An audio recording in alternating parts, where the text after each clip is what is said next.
we really do have a problem, sir, like you said. The deficit is on the large side, and strategies and mechanisms to bridge that deficit and eventually lead us to a budget surplus is what we should all be concerned about. Now, from the narrow prism of exploration and production in Nigeria today, sir, I can tell you why, or I can adduce some reasons as to why we're not making as much progress as we should make. And let me just use some facts and statistics, because they say numbers don't lie. In 1999, sir, we had a baseline national reserve profile of about 22 billion barrels. 1999, when the advent of democracy came. 10 years on, so 2009, we had gotten to 37 billion barrels of reserves. Between 2009 and today, the next 10-year frame, no movement. We are now at 37.5. So just 500 million barrels more, represented by the discovery of Ewubare. So that's one basket. Put it there, sir. Second basket I'll throw at you, sir, is that in the past 4 years, 2015 to now, and I joined NNPC from the US in 2015, so since I've been in NNPC, there's been $72 billion of foreign investment, of final investment decisions taken, FIDs taken, for oil and gas projects in Africa. 72 billion in the past 4 years across Africa. Only 2% of that came to Nigeria. All right?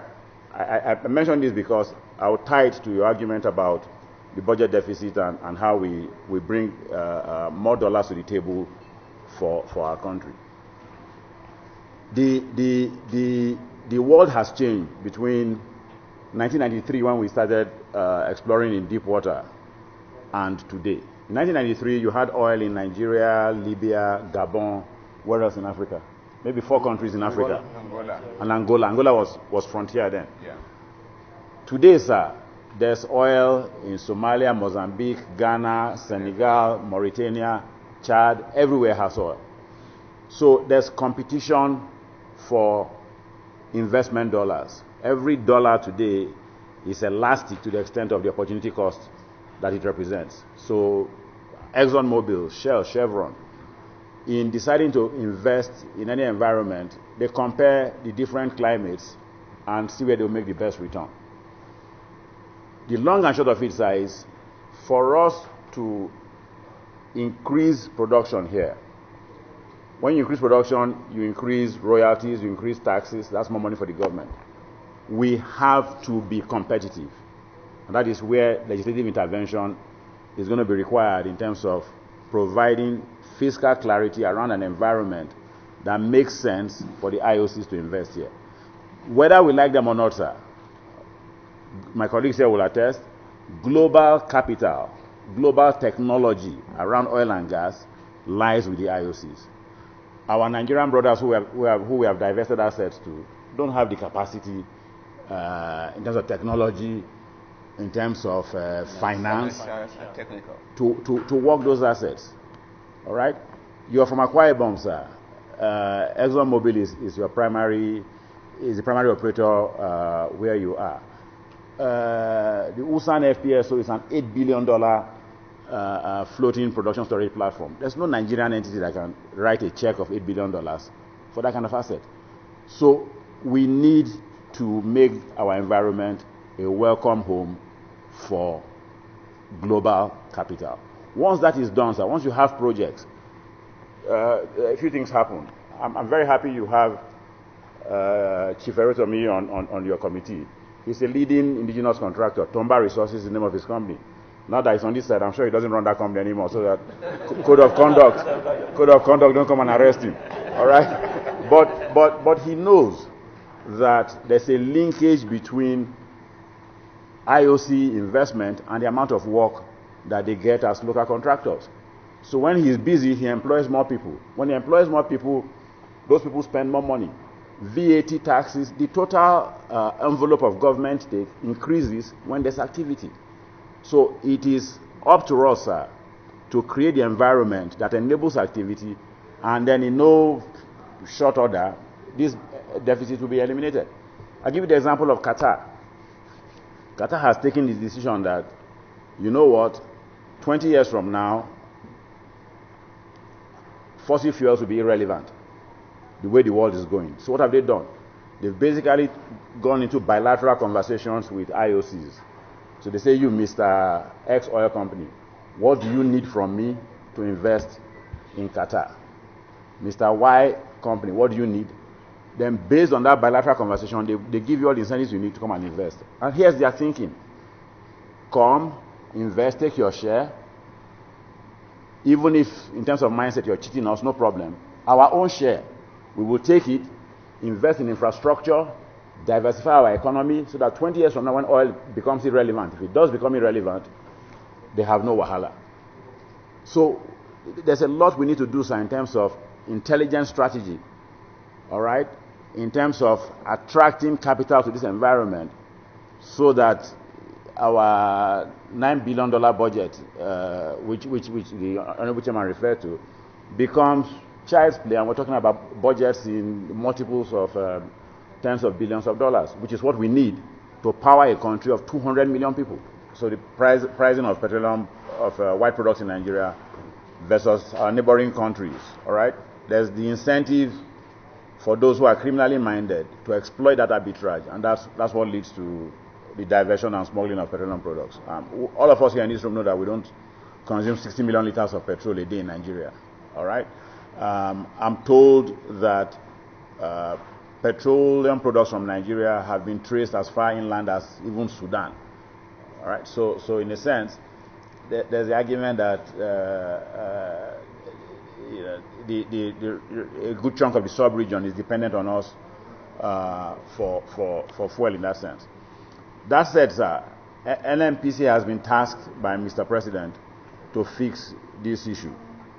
And if you're familiar with recent events in the media, sir, you'll know that we launched an Operation White recently. And that whole exercise is a strategic one in tandem with the security agencies to now begin a process of tracking every molecule from when it gets into Nigeria to the very last point. The thinking is that if we can monitor and track, all right, and put together a database framework with the security elements involved as well, we would, in very short order, eliminate all the loopholes that encourage such behavior. So there's a plan in place that was just launched last week. It's very early days yet.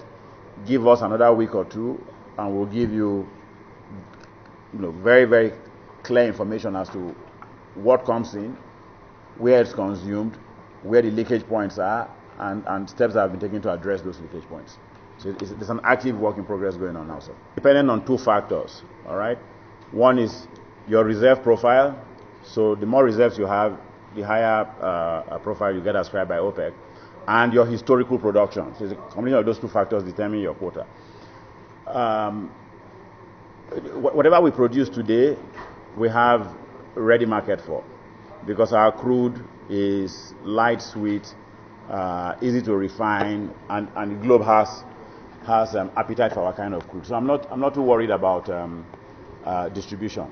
But I get the sense of where you're going with your thinking, and is the right path, man. And which is, if I want to reframe the question, is how do you capture extra value from crude oil you have?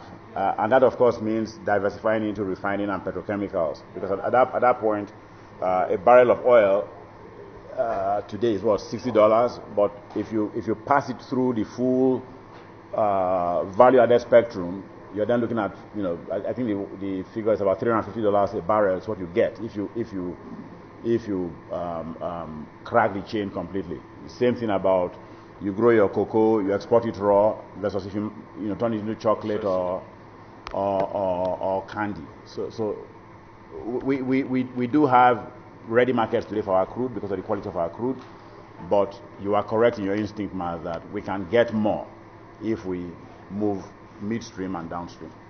These national oil companies like us, or IOCs, the international oil companies, have switched mindset towards becoming energy companies. So you're looking at companies that are not just dependent on exploration and production of fossil hydrocarbons, but you want to have the full energy mix in your portfolio. So you hear Total talking about being an energy company, Shell, ADNOC, Petronas, all of them. So NNPC, of course, is also on that same track. All right. We do have a renewable energy division headed by a group general manager. So we take it seriously. It's seriously staffed. And there are all kinds of initiatives going on right now around biomass, ethanol. We have collaborations now with, I think, 4 or 5 states, MOU signed, feed designs in place to start projects around those sort of areas. That said, sir, the intelligent thinking around the world, still believes that for a world of 7 billion people, you're still going to need the kind of energy we provide today. So renewables and alternative fuel sources will continue to grow and be relevant, but the baseline requirement for raw fossil fuels will remain. Yes, the Europeans and the Americans will move towards electric cars and all that, but remember, a bigger chunk of the world lives in Africa and Asia, and we have not migrated to that level in terms of the evolution of our utility of hydrocarbon products. First and foremost, of being a 52-year-old Nigerian citizen. So I'm a Nigerian first before an employee of NNPC. So I'll be the first to admit that historically there's been a credibility deficit and a transparency deficit in terms of NNPC and its reporting of its information.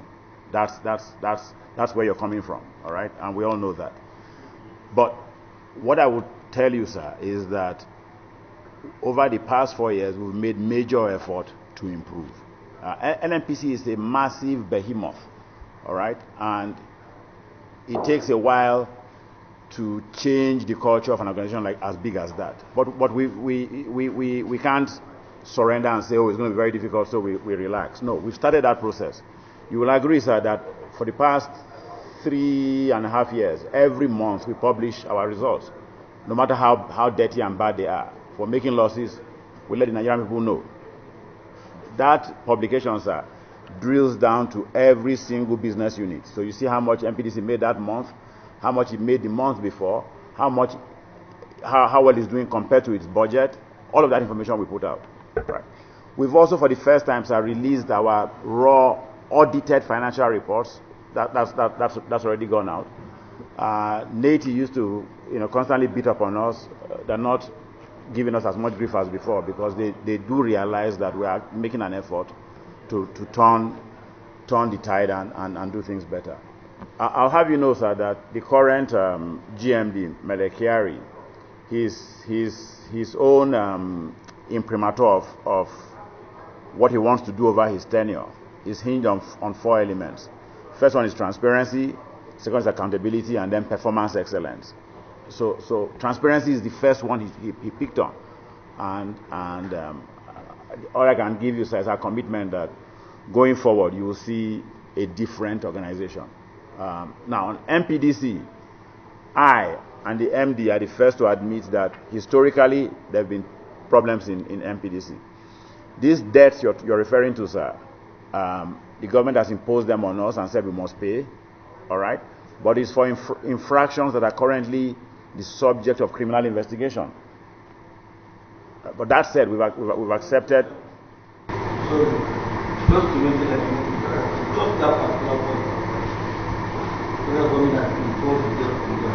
Are they able to prove themselves that they are not owing? I'm sorry? You said, based on your speech, and what you're saying, you said the debt, the government imposed it on you. Are you able to prove yourself beyond no doubt that you are not indebted? No. We're not on trial. So here's the issue. You have sums of money that will have been due to the Federation, but for the bad behavior of certain people who are subject to criminal proceedings. So you can make one argument that when that criminal proceeding is determined, and recovery is taken from those guys, you pay the government, right?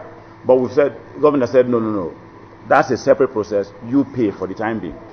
That's what I meant by that. So it's not, all right?